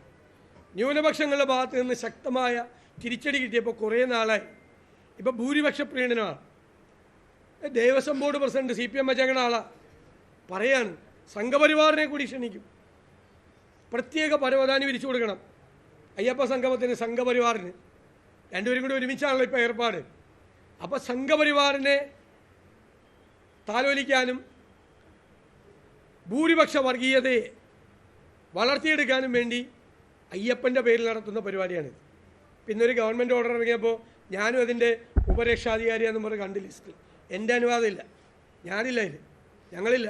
അതിൻ്റെ അകത്ത് ഈ തട്ടിപ്പ് ഇവർ നടത്തുമ്പോൾ, ഈ വിശ്വാസവഞ്ചന ഇവർ കാണിക്കുമ്പോൾ, അന്നത്തെ കേസുകളിൽ എല്ലാവരെയും വിഡ്രോ ചെയ്യുമെന്ന് പറഞ്ഞ കേസ് ഇപ്പോഴും ആളുകൾ കോടതി കയറി ഇറങ്ങി നടക്കുക. അന്നത്തെ കേസുകളിൽ അസംബ്ലിയിൽ പറഞ്ഞാണ് പിൻവലിക്കുമെന്ന്. മുഖ്യമന്ത്രി പിൻവലിച്ചിട്ടൊന്നുമില്ല, പറഞ്ഞത് പ്രവർത്തിക്കുന്നില്ല, തോന്നിയതുപോലെ ചെയ്തുകൊണ്ടിരിക്കുകയാണ്. അപ്പോൾ അതുകൊണ്ട് സർക്കാർ പ്രതിക്കൂട്ടിലാണ് യഥാർത്ഥത്തിൽ. മുഖ്യമന്ത്രിയും ഞാൻ ഈ പറയുന്ന ആളുകളും എല്ലാവരും കൂടി ഒന്ന് ചേർന്ന് നിൽക്കുകയാണ്. കേരളത്തിലെ ജനങ്ങളത് കാണുന്നുണ്ട്. എന്നിട്ട് നിങ്ങൾ എന്ത് ചെയ്തു എന്ന ചോദ്യം ഉയരുമ്പോഴാണ് കോൺഗ്രസ് ചെയ്തത് എന്താണ് എന്ന് ഞങ്ങൾ ജനങ്ങളെ ബോധ്യപ്പെടുത്തി കൊടുത്തത്. കോൺഗ്രസ് ചെയ്തത് എന്താണ്, എന്തെല്ലാം ഒഴിവുകഴിവുകൾ പറയാമായിരുന്നു, എന്തെല്ലാം ഇതെല്ലാം ചൂണ്ടിക്കാട്ടി ഇവരെ ഒന്നും ഒരു ചുക്കും CPM ചെയ്തില്ലല്ലോ, പിന്നെ ഞങ്ങൾ എന്തിനാ ചെയ്യുന്നത് എന്ന് ഞങ്ങൾക്ക് ചോദിക്കാമായിരുന്നു. ചോദിച്ചോ ഞങ്ങൾ നടപടിയെടുത്തു. ഇതാണ് ഞങ്ങൾക്ക് പറയാനുള്ളത്.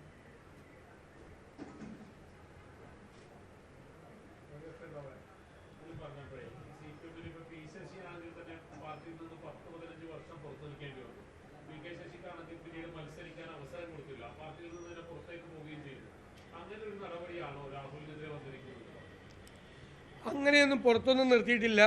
അദ്ദേഹം എല്ലാ പ്രധാനപ്പെട്ട കാര്യങ്ങളിലും ഈ ആരോപണം ആരോപണം ഉന്നയിച്ച ആളാണ്. പുറത്തുപോയത് സൈഡ് ലൈനായി പോയത് ആരോപണം ഉന്നയിച്ച ആളാണ് അദ്ദേഹം. അങ്ങനെ ഒരു ആരോപണം വന്നയാൾ മുഖ്യമന്ത്രിയുടെ ഏറ്റവും അടുത്ത ആളായി.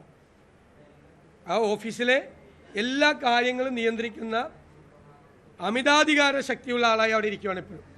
അത് മനസ്സിലായിക്കോ.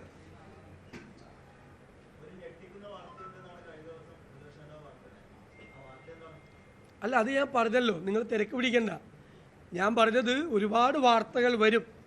CPM-ഉം BJP-കാരോട് ഞാൻ പറഞ്ഞു, ആ കാളെ അയച്ചുവിടല്ലേ, കാളെ കൊടുക്കല്ലേ, അത് പാർട്ടി ഓഫീസിൻ്റെ മുറ്റത്ത് കെട്ടണം എന്ന് പറഞ്ഞു.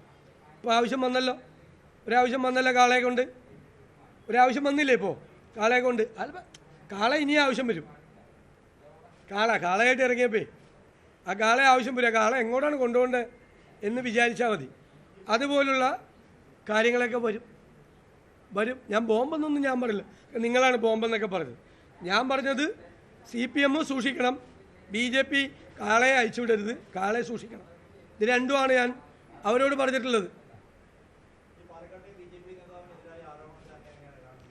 അല്ല, അത് എല്ലാവരും വിശദീകരിക്കട്ടെ, BJP നേതൃത്വമൊക്കെ വിശദീകരിക്കട്ടെ.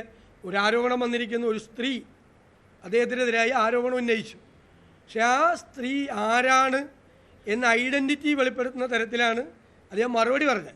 അത് ശരിയാണോ എന്ന് അദ്ദേഹം പരിശോധിക്കട്ടെ. BJP നേതൃത്വം പറയട്ടെ, ഒരു സ്ത്രീയുടെ പരാതിയിന്മേൽ എന്താ അവർ ചെയ്യാൻ പോകുന്നതെന്ന് പറയട്ടെ. രാജീവ് ചന്ദ്രശേഖർ ഭയങ്കര പൊട്ടിത്തെറിയല്ലായിരുന്നോ രാഹുൽ മാങ്കൂട്ടത്തിൻ്റെ കേസിൽ വന്നപ്പോൾ? അപ്പം അദ്ദേഹം എന്താണ് നടപടിയെടുക്കുന്നതെന്ന് നോക്കട്ടെ, കാണാമല്ലോ നമുക്ക്.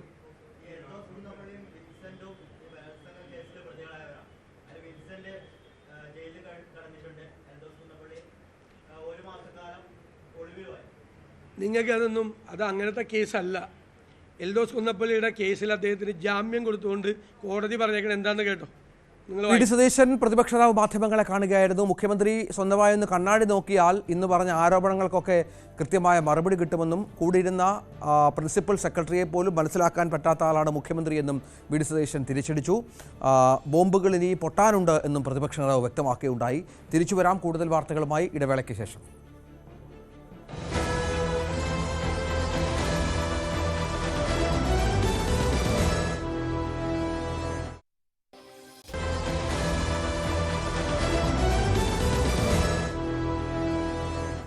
ആലപ്പുഴ തോട്ടപ്പള്ളിയിലെ വയോധികയുടെ കൊലപാതകത്തിൽ അന്വേഷണ സംഘത്തെ കുഴക്കി പ്രതികൾ. കൊലപാതകം നടത്തിയത് താനെന്ന നിലപാടിലാണ് സൈൻലാബ്ദീൻ. എന്നാൽ തലയണ ഉപയോഗിച്ച് കൊലപ്പെടുത്തിയത് ഭർത്താവല്ല താനാണെന്ന് അനീഷയും ആവർത്തിക്കുന്നു.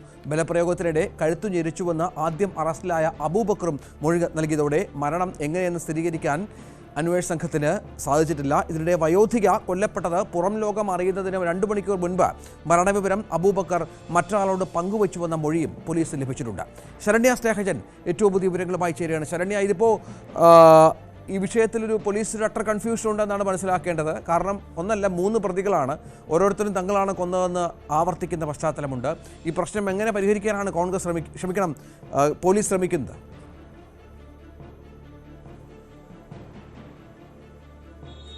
രഞ്ജിത്ത്, ഈ കേസ് ആദ്യഘട്ടം മുതൽ തന്നെ കുഴഞ്ഞു മറഞ്ഞു കിടക്കുന്ന ഒരു കേസാണ് എന്നുള്ളതാണ്. കാരണം ഈ വയോധിക കൊല്ലപ്പെട്ട സംഭവവുമായി ബന്ധപ്പെട്ട് വയോധികയുമായി മരണപ്പെടുന്നതിന് തൊട്ട് മുൻപ് അരമണിക്കൂറിന് മേൽ സംസാരിച്ച അബൂബക്കർ എന്ന വ്യക്തിയാണ് പിന്നീട് ഈ കേസിൽ ആദ്യം അറസ്റ്റ് ചെയ്യപ്പെടുന്നത്. അബൂബക്കർ വ്യക്തമാക്കിയത് താനുമായി ഇവർ ബന്ധമുണ്ടായിരുന്നുവെന്നും ആ ഒരു ബന്ധം ചില ഘട്ടങ്ങളിൽ അവർ നിഷേധിച്ചു തുടങ്ങിയിരുന്നുവെന്നും ആ വീട്ടിൽ താൻ എത്തി എന്നുള്ളതടക്കമുള്ള കാര്യങ്ങൾ, ചില ബലാത്കാരം ഉൾപ്പെടെയുള്ള കാര്യങ്ങൾ നടന്നുവെന്ന് അയാൾ സ്ഥിരീകരിക്കുകയും ചെയ്തു. ആ ബലാത്കാരത്തിനിടയിൽ അവർക്ക് ശ്വാസമുട്ടൽ അനുഭവപ്പെടുകയും, കാരണം ഇവര് പ്രായമായ സ്ത്രീയാണ്, ഒപ്പം തന്നെ ആരോഗ്യസ്ഥിതി, ശ്വാസമുട്ടൽ അടക്കമുള്ള ആരോഗ്യസ്ഥിതികൾ ആ ഘട്ടത്തിലായി അവർ നേരിടുന്നുണ്ടായിരുന്നു. ആ ബലാത്കാരത്തിനിടയിൽ ഇവരുടെ കഴുത്തിന് പിടിച്ചെന്ന കാര്യം അയാൾ സ്ഥിരീകരിക്കുന്നുണ്ട്. ഒപ്പം തന്നെ ഈ പറഞ്ഞ രീതിയിൽ മരണപ്പെട്ടിട്ടുണ്ടാകും എന്ന് ഇയാൾ സ്ഥിരീകരണം നൽകുകയും ചെയ്യുന്നു. അങ്ങനെ അന്വേഷണ സംഘം ആദ്യമായി അബൂബക്കറാണ് ഈ കേസിനകത്ത് പ്രതി എന്നുള്ള രീതിയിൽ എല്ലാവരോടും പറയുന്നു. അബൂബക്കർ തന്നെ അത് ഏറ്റുപറഞ്ഞു എന്ന് അന്വേഷണ സംഘം പറയുന്നുണ്ട്. പക്ഷേ പിന്നീട് ഈ കേസിൽ അന്ന് അബൂബക്കർ നൽകിയ ഒരു മൊഴി എന്ന് പറയുന്നത് ഈ വയോധികയുടെ ഫോൺ തോട്ടപ്പള്ളിയിൽ പൊഴിയിൽ എറിഞ്ഞു കളഞ്ഞു എന്നുള്ളതായിരുന്നു. എന്നാൽ ഈ ഫോൺ പിന്നീട് സ്വിച്ച് ഓൺ ആയതോടുകൂടിയാണ് ഈ കേസിൽ ആദ്യത്തെ ട്വിസ്റ്റ് ഉണ്ടാകുന്നത്. അതായത് ഈ ഫോൺ സ്വിച്ച് ഓൺ ആയതോടുകൂടി ആ ഫോണിനെ കേന്ദ്രീകരിച്ച് നടത്തിയ അന്വേഷണത്തിലാണ് ഇപ്പോൾ അറസ്റ്റിലായിട്ടുള്ള സൈൻലാബ്ദിനും ഒപ്പം തന്നെ ഭാര്യ അനീഷയും ഈ കേസിലേക്ക് കടന്നു വരുന്നത്. തുടർന്ന് നടത്തിയ അന്വേഷണത്തിൽ, അതായത് തുടക്കത്തിൽ തന്നെ ചില സംശയങ്ങൾ ഈ കേസുമായി ബന്ധപ്പെട്ട് അബൂബക്കർ ഈ കാര്യങ്ങൾ ഏറ്റു പറയുമ്പോഴും ആ വീടിന്റെ വൈദ്യുത ബന്ധം വിച്ഛേദിച്ചതും ഒപ്പം തന്നെ വീടിനകത്ത് മുളകുപൊടി അടക്കം വിതറിയതിലും അബൂബക്കറിന്റെ പങ്കുണ്ടോ എന്ന അന്വേഷണ സംഘത്തിന് സംശയമുണ്ടായിരുന്നു.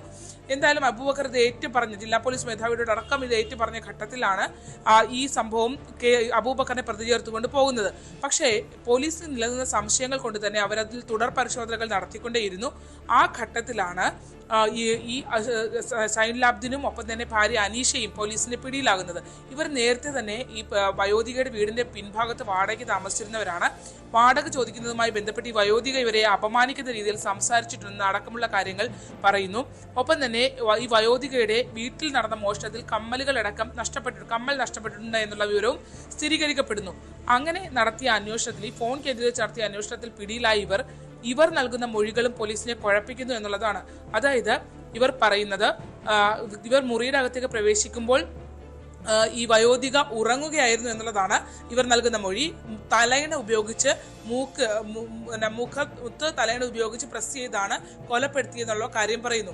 അതിൽ തന്നെ 2 ട്വിസ്റ്റ് ഉണ്ട് എന്നുള്ളതാണ്. അതായത് 2 പേരും മൊഴി നൽകുന്നുണ്ട്. അതായത് ഈ സൈൻലാബ്ദിൻ പറയുന്നത് തലയണ ഉപയോഗിച്ച് താനാണ് വയോധികയെ കൊലപ്പെടുത്തിയെന്ന് പറയുന്നു. അതേസമയം അനീഷ പറയുന്നത് സൈൻലാബ്ദിൻ അല്ല, അനീഷയാണ് കൊലപ്പെടുത്തിയത് എന്നുള്ള കാര്യം ഇവർ പറയുന്നു. മാത്രമല്ല, മോഷണമായിരുന്നു ഇവരുടെ ലക്ഷ്യമെങ്കിൽ ആ വീട്ടിലുണ്ടായിരുന്ന വയോധികയുടെ കയ്യിൽ ധരിച്ചിരുന്ന വള ഉൾപ്പെടെ അവർ എടുത്തിട്ടില്ല എന്നുള്ളതാണ്. അപ്പോൾ അതും പോലീസിന് ഒരു കൺഫ്യൂഷനായി നിലനിൽക്കുകയാണ്. ഇതിനുമൊക്കെ അപ്പുറത്തേക്ക് ഇപ്പോൾ പുതിയൊരു നിർണായകമായ വിവരം ലഭ്യമായിട്ടുള്ളത്, ഈ അബൂബക്കർ എന്ന വ്യക്തി അതായത് ശനിയാഴ്ച രാത്രിയാണ് ഈ സംഭവം ഉണ്ടാകുന്നത്. ഞായറാഴ്ച 4 മണിയോട് കൂടിയാണ് എല്ലാവരും ഈ വിവരം അറിയുകയും ചെയ്യുന്നത്. ആ 4:30 ഇത് കാര്യം പുറത്തു പറയുന്നതും അബൂബക്കർ തന്നെയാണ്. അതായത് വീട്ടിൽ ഒരു പെൻഷനുമായി ബന്ധപ്പെട്ട പേപ്പറുമായി പോയി, പക്ഷേ ഇവർ റംലത്തിനകത്ത് ഈ വയോധികയായ സ്ത്രീ അതിനകത്ത് മരണപ്പെട്ട നിലയിൽ കണ്ടുവന്ന് ഇയാൾ തൊട്ടടുത്തുള്ള വീട്ടിലെ സ്ത്രീയെ അറിയിക്കുകയാണ് ചെയ്യുന്നത്. അങ്ങനെയാണ് ഈ 4:30 കൂടിയാണ് ഈ സംഭവം പുറത്തേക്ക് അറിയുകയും ചെയ്യുന്നത്. പക്ഷേ ഈ പള്ളിയിലേക്ക് മറ്റു ഭക്ഷണമൊക്കെ കളക്ട് ചെയ്യാനായി പോകുന്ന ഒരാളാണ് ഇയാള് 2:30 മണിക്ക് തോട്ടപ്പള്ളിയിലുള്ള ഒരു വ്യക്തിയോട് ഈ വയോധികയായ സ്ത്രീ ആ വീട്ടിൽ കൊല്ലപ്പെട്ടു എന്നുള്ള രീതിയിലുള്ള ഒരു വിവരം പങ്കുവച്ചിട്ടുണ്ട് എന്നുള്ള നിർണായകമായ ഒരു മൊഴി കൂടി പോലീസിന് ലഭിച്ചിട്ടുണ്ട് എന്നുള്ളതാണ്. അതായത് ഈ കേസിൽ 3 പേരും ആദ്യഘട്ടത്തിൽ ഇത് കൊലപാതകം നടത്തിയത് തങ്ങളാണെന്ന് സ്ഥിരീകരിക്കുന്നു. ഈ അബൂബക്കർ പിന്നീട് അബൂബക്കറിന് അതിൽ പങ്കാളിത്തമില്ലെന്ന് പോലീസ് പറയുമ്പോഴും ബലാത്കാരം നടന്നിരുന്നു എന്നും അത് ആ രീതിയിൽ അവരെ അത് ശാരീരിക നിലയെ ബാധിക്കുന്ന രീതിയിലുള്ള ബലാത്കാരം ഉണ്ടായി എന്നുള്ളത് സ്ഥിരീകരിക്കുകയും 302 അതായത് കൊലപാതക കേസിൽ നിന്ന് ഒഴിവാക്കിക്കൊണ്ട് ബലാത്കാരത്തിനുള്ള വകുപ്പ് ഇപ്പോഴും അബൂബക്കറിന്റെ മേൽ ചുമത്തിയിട്ടുണ്ട്. പക്ഷേ പുതിയ മൊഴികളൊക്കെ വരുന്നതിന്റെ അടിസ്ഥാനത്തിൽ ഇതിൽ ആരാണ് ഇതിനകത്ത് കൃത്യം ചെയ്തത് എന്നുള്ളൊരു സ്ഥിരീകരണത്തിലേക്ക് എത്താൻ കഴിയാത്ത വിധം അന്വേഷണം ഇപ്പോഴും മുന്നോട്ട് പോയിക്കൊണ്ടിരിക്കുകയാണ്. അതിനിടയിൽ തന്നെ തലയണ ഉപയോഗിച്ച് കൊലപ്പെടുത്താൻ ശ്രമിച്ചിട്ടുണ്ടെങ്കിൽ തീർച്ചയായും അത് പ്രതിരോധിക്കേണ്ട സാഹചര്യമുണ്ട്. അത്തരം പ്രതിരോധിച്ചതിന്റെ അടക്കമുള്ള കാര്യങ്ങളൊന്നും തന്നെ ഈ പോസ്റ്റ്മോർട്ടം റിപ്പോർട്ടിൽ കണ്ടെത്താൻ കഴിഞ്ഞിട്ടില്ല. ഒപ്പം തന്നെ കഴുത്തിലെ തൈറോയിഡ് ഗ്ലാൻഡിന് പരിക്കുണ്ട് എന്ന് പറയുന്നുണ്ട്. പക്ഷെ അതിൽ തന്നെ ഇവർ രണ്ടാമത് വന്നവർ നൽകുന്ന മൊഴി പ്രകാരം അവർ തലയണ ഉപയോഗിച്ച് മുഖത്ത് മുറുക്കുക മാത്രമാണ് ചെയ്തിട്ടുള്ളത്. പക്ഷേ ബലാത്കാരത്തിനിടയിൽ കഴുത്തിൽ മുറുകെ പിടിച്ചു എന്ന് അബൂബക്കർ മൊഴി നൽകുകയും ചെയ്തിട്ടുണ്ട്. ആ രീതിയിൽ വളരെ കൺഫ്യൂസ്ഡ് ആയിട്ടാണ് ഇപ്പോൾ ഈ കേസ് മുന്നോട്ട് പോയിക്കൊണ്ടിരിക്കുന്നത്. ഇതിൽ ആരാണ് കൃത്യം ചെയ്തതെന്നോ അല്ലെങ്കിൽ ഇതിനകത്ത് ഏത് സമയത്താണോ മരണപ്പെട്ടതെന്നുള്ള ഒരു കൃത്യമായ നിഗമനത്തിലേക്ക് എത്താൻ കഴിയുന്നില്ല എന്നുള്ളതാണ്. അതാണ് ശരണ്യ സ്നേഹജനാണ് വിവരങ്ങൾ പങ്കുവച്ചത്. അതായാലും ഈ കേസുമായി ബന്ധപ്പെട്ട് പോലീസിന് വലിയ ആശയക്കുഴപ്പമുണ്ട്. അന്വേഷണം ഇതുമായി ബന്ധപ്പെട്ട് പുരോഗമിക്കുകയുമാണ്. ഇടവേളയ്ക്ക് ശേഷം തിരിച്ചെത്താം.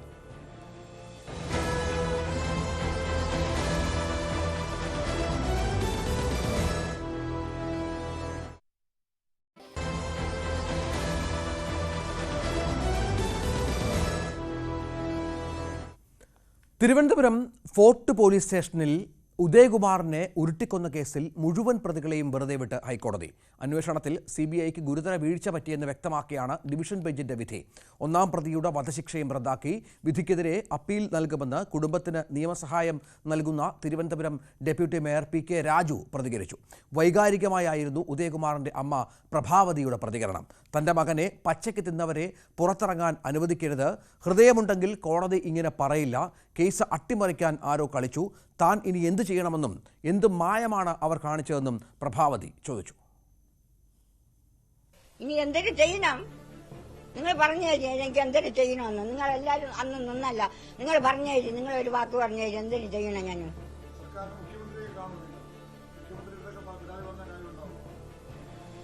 എനിക്ക് തോന്നണില്ല. ഈ കുടുംബരോഗി എന്തെങ്കിലും മായം കാണിച്ച് അവൻ ആരെ വല്ലതും ചെയ്തു വെച്ച് എന്നെ ചെയ്തു വെച്ചോ അല്ലെ ആരെങ്കിലും ചെയ്തു വെച്ച് ഇവൻ വെളിയിൽ ഇറങ്ങാന്ന് എനിക്കറിഞ്ഞൂടാ. ഉദയകുമാർ ഉരുട്ടിക്കൊല കേസ് അത് കേരള പോലീസിനെ വല്ലാതെ നാണക്കേടിലാക്കിയ ഒരു സംഭവമായിരുന്നു. അതിൽപ്പെട്ട പോലീസുകാരെയാണ് ഇപ്പോൾ കോടതി കുറ്റവിമുക്തരാക്കിയിരിക്കുന്നത്. ഇതിലൊരാളെ തൂക്കിക്കൊല്ലലടക്കം വധശിക്ഷയടക്കം 1-ാം പ്രതിയുടെ വധശിക്ഷയടക്കം റദ്ദാക്കിക്കൊണ്ടാണ് കോടതിയുടെ ഉത്തരവ് എന്നുള്ളതാണ് ഏറ്റവും പ്രധാനപ്പെട്ട വിവരം. ഈ അമ്മയുടെയൊക്കെ സങ്കടവും വേദനയും ഒക്കെ നമ്മൾ ഒരുപാട് കണ്ടതാണ്. ആ സമയത്ത് കൃത്യമായ ശിക്ഷ പ്രതികൾക്ക് ലഭിക്കുമെന്നുള്ള തരത്തിലാണ് നിയമ നടപടികൾ മുന്നോട്ട് പോയിക്കൊണ്ടിരുന്നത്. പക്ഷേ ഇപ്പോൾ കോടതി പറഞ്ഞിരിക്കുന്നു ഈ പ്രതികളെ വെറുതെ വിട്ടുകൊണ്ടുള്ള വിധി വന്നിയ പശ്ചാത്തലം കൂടി ഇതിനോട് ചേർത്ത് വെക്കണം. ഹൈക്കോടതിയാണ് ഇത്തരത്തിൽ ഒരു തീരുമാനത്തിലേക്ക് എത്തിയത് എന്നാണ് മനസ്സിലാക്കേണ്ടത്. അത് അമ്മയ്ക്ക് ചെറിയ രോഷമല്ല. സ്വന്തം മകനെ ആ തരത്തിൽ ഉരുട്ടിക്കൊലപ്പെടുത്തിയ കേരള പോലീസിന് നാണക്കേടായ ഒരു സംഭവത്തിലെ പ്രതികളെ ഇത്തരത്തിൽ കോടതി വെറുതെ വിടുക എന്നുള്ളത് ഏറെ ഗൗരവതരമായ ഒരു കാര്യമായി ഉദയകുമാറിനെ സ്നേഹിക്കുന്നവരും മറ്റും പൊതുസമൂഹവും മറ്റും കാണുന്ന ഒരു പശ്ചാത്തലം കൂടിയുണ്ട്. അത് ഒരു തരത്തിലും അംഗീകരിക്കാനാവില്ല എന്ന് ആ അമ്മ പറയുകയും ചെയ്തു. ഡാനി, എന്താണ് കോടതി എന്തൊക്കെ കാരണങ്ങൾ ചൂണ്ടിക്കാട്ടിയാണ് ഈ പ്രതികളെ വെറുതെ വിട്ടത്? ദീർഘകാലമായുള്ള ഒരു നിയമ പോരാട്ടമായിരുന്നല്ലോ ഇതുമായി ബന്ധപ്പെട്ട്.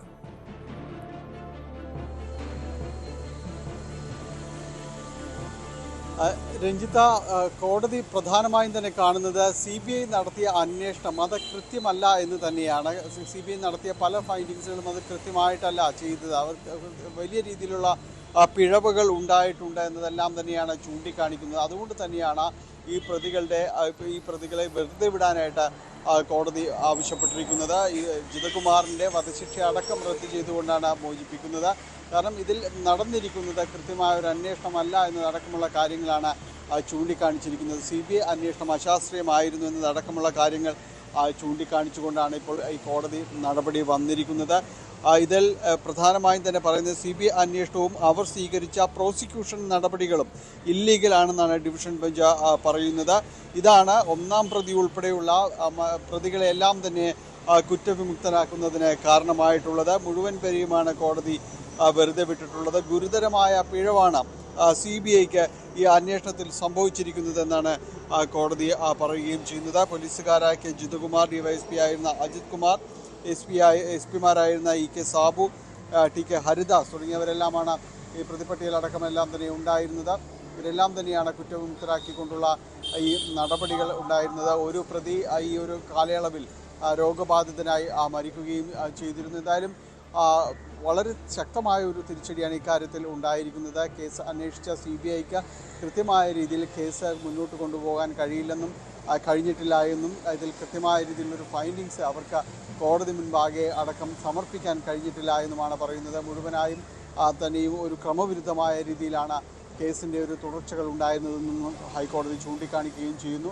ഇതിൻ്റെ അടിസ്ഥാനത്തിലാണ് ഈ പ്രതികളെല്ലാം തന്നെ കുറ്റവിമുക്തരാക്കിയിരിക്കുന്നത്. ഡാനി, ഇതിനകത്ത് നമുക്കറിയാം 2005 നടന്ന ഒരു സംഭവമാണ്. 2005 ഇതുമായി ബന്ധപ്പെട്ട് വലിയ സെപ്റ്റംബർ 27 രാത്രി 10:30 സംഭവിച്ച ഒരു കാര്യം. മോഷണക്കുറ്റത്തിന് ആരോപിച്ച് പിടികൂടിയ ഉദയകുമാറിനെ ക്രൂരമായി ലോക്കപ്പ് മർദ്ദനത്തിനിരയായി കൊല്ലുന്ന ഒരു പശ്ചാത്തലമൊക്കെ ഉണ്ടായ സാഹചര്യം. പിന്നീട് ക്രൈംബ്രാഞ്ച് അന്വേഷിച്ചു, ലോക്കൽ പോലീസ് അന്വേഷിച്ചു. അപ്പോഴൊക്കെ ഈ അമ്മയ്ക്ക് ആരോപണം ഉണ്ടായിരുന്നു, അട്ടിമറിക്കാൻ പോലീസ് ശ്രമിക്കുന്നു എന്ന പരാതിയുമായാണ് ഹൈക്കോടതിയിലേക്ക് എത്തുന്നത്. ഈ കേസിൻ്റെ നാൾവഴികൾ ഇങ്ങോട്ട് നോക്കിയാൽ ഈ കേസ് അട്ടിമറിക്കാനുള്ള നിരവധി ശ്രമങ്ങൾ ഉണ്ടായിരുന്നു. അതായത് ഹൈക്കോടതിക്ക് മുന്നിലും മറ്റും ഇവരുടെ കുറ്റം തെളിയിക്കാൻ പറ്റിയ തെളിവുകൾ കൃത്യമായി ഹാജരാക്കാൻ പ്രോസിക്യൂഷന് കഴിഞ്ഞില്ല എന്നാണ് മനസ്സിലാക്കേണ്ടത്. ഇത് ഈ കേസിൻ്റെ ഇപ്പോഴത്തെ ഒരു വിധിന്യായത്തിന് കാരണമായിട്ടുണ്ടെന്ന് കരുതാമല്ലോ.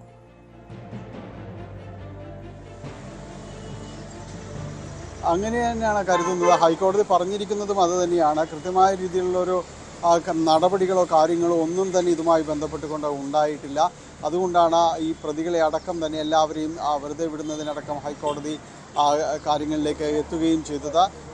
ഒരു അന്വേഷണവും അതോടൊപ്പം തന്നെ പ്രോസിക്യൂഷൻ നടപടികളും ശരിയായ രീതിയിലായിരുന്നില്ല എന്ന് തന്നെയാണ് ഹൈക്കോടതി കണ്ടെത്തിയിരിക്കുന്നത്. അതുകൊണ്ടാണ് മുഴുവൻ പ്രതികളെയും കുറ്റവിമുക്തരാക്കിക്കൊണ്ട് ഹൈക്കോടതി ഉത്തരവായിരിക്കുന്നത്. ഇനി ഒരുപക്ഷെ ഇതിൽ അപ്പീലടക്കമുള്ള കാര്യങ്ങൾക്കായിരിക്കാം ഇനി ഒരുപക്ഷെ സാധ്യതയുള്ളത്. എന്തായാലും ഈ അന്വേഷണം കൃത്യമല്ല എന്നും അതിൻ്റെ ഒരു പ്രോസിക്യൂഷൻ നടപടികളും ശരിയല്ല എന്നും എല്ലാം തന്നെ പറയുമ്പോൾ ഈ കേസുമായി ബന്ധപ്പെട്ടുകൊണ്ട് ഇനിയൊരു ഹർജി ഫയൽ ചെയ്യുക, അല്ലെങ്കിൽ ഇതൊരു പുനഃപരിശോധിക്കുക, അതിനെല്ലാം എത്രത്തോളം സാധ്യതയുണ്ട് എന്നതുകൂടി ആലോചിക്കേണ്ടി വരും. കാരണം ഇതിൻ്റെ ഒരു അന്വേഷണ റിപ്പോർട്ടും കാര്യങ്ങളും എല്ലാം തന്നെയാണ് ഈ കേസിനെ പിടിച്ചു നിർത്തുക. തുടക്കത്തിലെ തന്നെ സംഭവിച്ച ഇതിൽ പിഴവുകൾ നിരവധിയായി ഉണ്ട് എന്ന് കോടതി തന്നെ ചൂണ്ടിക്കാണിക്കുമ്പോൾ ഇനി അതിൽ ഒരു ഹർജിയോ അല്ലെങ്കിൽ മേൽക്കോടതിയുടെ ഒരു പരിഗണനയിലേക്ക് പോകുമ്പോൾ ഇതെല്ലാം തന്നെ എത്രത്തോളം ഉപകരിക്കും എന്നതെല്ലാം തന്നെ ആലോചിക്കപ്പെടേണ്ടതുണ്ട്. എന്തായാലും CBIക്കാണ് ഇതിൽ കൃത്യമായ രീതിയിൽ പിഴ കേൾക്കേണ്ടി വരുന്നത്. അവരുടെ കേസ് അടക്കമുള്ള അന്വേഷണവും അതോടൊപ്പം തന്നെ പ്രോസിക്യൂഷൻ, മറ്റ് താഴെ കോടതിയിലുള്ള നടപടികൾ അടക്കമുള്ള കാര്യങ്ങളാണ് ഹൈക്കോടതി വിമർശിച്ചിരിക്കുന്നത്. അന്വേഷണ ഏജൻസിയെ തന്നെയാണ് ഒരർത്ഥത്തിൽ ഹൈക്കോടതി വിമർശിച്ചിരിക്കുന്നത്. ഇതാണ് സാഹചര്യം. ഏതായാലും ഈ കേസുമായി ബന്ധപ്പെട്ട് കോടതി 20 വർഷത്തിന് ശേഷമാണ് ഈ പ്രതികളെ കുറ്റവിമുക്തനാക്കിക്കൊണ്ട് ഉള്ള ഉത്തരവ് വരുന്നത്. ഒന്നാം പ്രതി, വധശിക്ഷയ്ക്ക് വിധിച്ചിരുന്ന ഒന്നാം പ്രതി ഇതിനിടയ്ക്ക് മരണപ്പെട്ടതൊക്കെ നമ്മൾ കണ്ടതാണ്. കേരള മനസാക്ഷിയെ വല്ലാതെ ഇരുത്തി ചിന്തിപ്പിച്ച ഒരു കേസാണ്.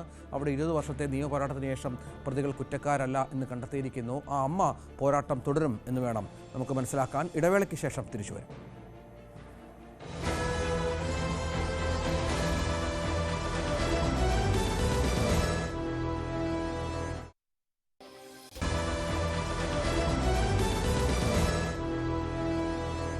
ബലാത്സംഗ കേസിൽ റാപ്പർ വേടന് മുൻകൂർ ജാമ്യം. ഹൈക്കോടതിയാണ് ഉപാധികളോടെ ജാമ്യം അനുവദിച്ചത്. അടുത്ത മാസം 9-ന് അന്വേഷണ ഉദ്യോഗസ്ഥന് മുന്നിൽ ഹാജരാകണമെന്നാണ് നിർദ്ദേശം. ആജ്ഞ രവീന്ദ്രൻ ചേരുന്നു. ആജ്ഞ, കോടതിയുടെ ചില പരാമർശങ്ങളാണ് ഈ കേസുമായി ബന്ധപ്പെട്ട് നമുക്ക് വ്യക്തമാകാനുള്ളത്, അല്ലേ? ചില കാര്യങ്ങൾ പറഞ്ഞത് വളരെ നിർണായകമായ ചില പരാമർശങ്ങളായിരുന്നു. അതിൻ്റെ വിശദാംശങ്ങളൊന്ന് പങ്കുവെക്കാമോ?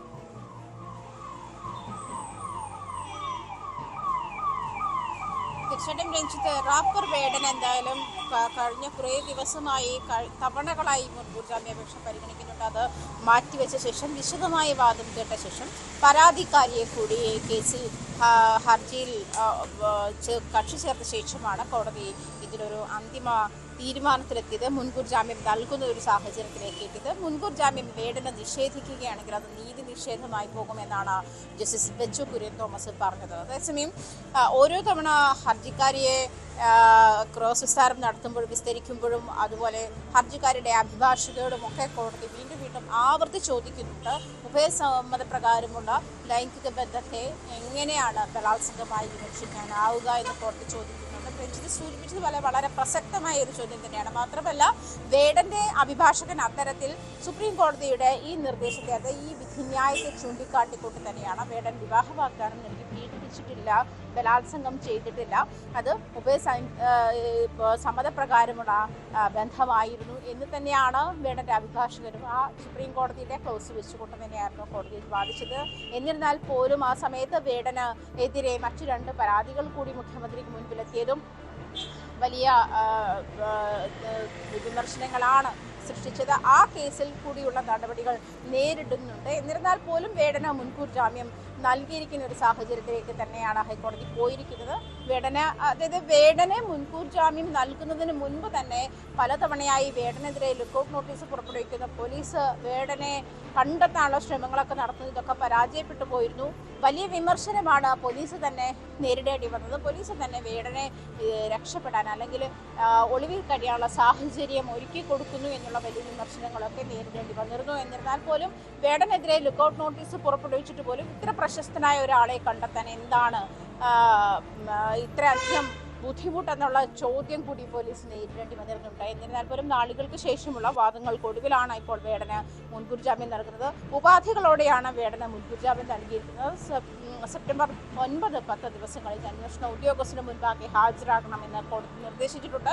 അതിനുശേഷം കേസ് വീണ്ടും പരിഗണിക്കും. എന്തായാലും നിലവിൽ ആഴ്ചകളുടെ വാദങ്ങൾക്കൊടുവിലാണ് ഈ വാദം കേൾക്കൽ മാറ്റിവെച്ച ശേഷം ഹർജിക്കാരെ കൂടി കേസിൽ ഹർജിയിൽ കക്ഷി ചേർത്ത ശേഷമാണ്, പരാതിക്കാരെ കൂടി ഹർജിയിൽ കക്ഷി ചേർത്ത ശേഷമാണ് കോടതി കേട്ടത്. അതായത് സുപ്രീം കോടതിയുടെ നിർദ്ദേശം അനുസരിച്ചിട്ട് അതിജീവിതയെ കൂടി നേരിട്ട് കേൾക്കണമെന്നുള്ള നിർദ്ദേശമുണ്ട്. അതുകൊണ്ടാണ് അതിജീവിതയെ കൂടി കേസിൽ നേരിട്ട് കേട്ടത്. ആ സമയത്തൊക്കെ ഈ സാമ്പത്തിക തട്ടിപ്പുമായി ബന്ധപ്പെട്ട ഇവർ തമ്മിലുള്ള സാമ്പത്തിക ട്രാൻസാക്ഷൻ്റെ രേഖകളൊക്കെ ഈ യുവതി പോലീസിന് മുൻപാകെ ഹാജരാക്കിയിട്ടുണ്ട്. അത്തരം സാമ്പത്തിക ഇടപാടുകൾ നടന്നിട്ടുണ്ടോ എന്നുള്ള കാര്യം വ്യക്തമാണ്. അതുമാത്രമല്ല വേടന് സംഗീത പരിപാടി അറേഞ്ച് ചെയ്യാൻ വേണ്ടി പണം നൽകിയിരുന്നു. 31,000 രൂപ പലതവണയായി നൽകിയിരുന്നു.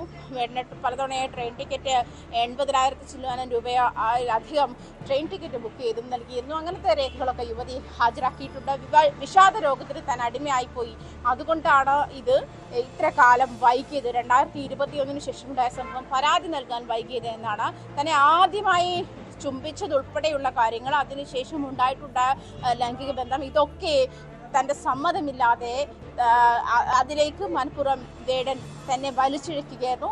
ബലാത്സംഗമായിരുന്നു തന്നോട് ചെയ്ത്. അതിനുശേഷമാണ് തങ്ങളുടെ റിലേഷൻഷിപ്പിലായതും വിവാഹ വാഗ്ദാനം നൽകിയാണ് വേടൻ തുടർന്നുള്ള പീഡനങ്ങളൊക്കെ നടത്തിയത് എന്ന് തന്നെയാണ് യുവതി കോടതിയെ സാഹചര്യം. ഏതായാലും വേടന് മുൻകൂർ ജാമ്യം കിട്ടി എന്നുള്ളതാണ് വേടനെ സംബന്ധിച്ചിടത്തോളം ആശ്വാസകരം. പക്ഷേ അപ്പോഴും ചില ശ്രദ്ധേയമായ നിരീക്ഷണങ്ങൾ കോടതിയുടെ ഭാഗത്തുനിന്നുണ്ടായി എന്നതും പ്രധാനമാണ്. നേരത്തെയുള്ള ഇത്തരം കേസുകളിലും സമാനമായ നിരീക്ഷണം നടത്തിയിരുന്നു. ഇനിയും ഇത്തരം കേസുകൾ കോടതിക്ക് മുന്നിൽ വന്നാൽ ഇതൊരു സൂചകമായി നമ്മൾ കാണുകയും വേണം. ആജ്ഞ രവീന്ദ്രനാണ് വിവരങ്ങൾ പങ്കുവച്ചത്. സ്പോട്ട് ലൈവ് പൂർണ്ണമാവുകയാണ്. നമസ്കാരം.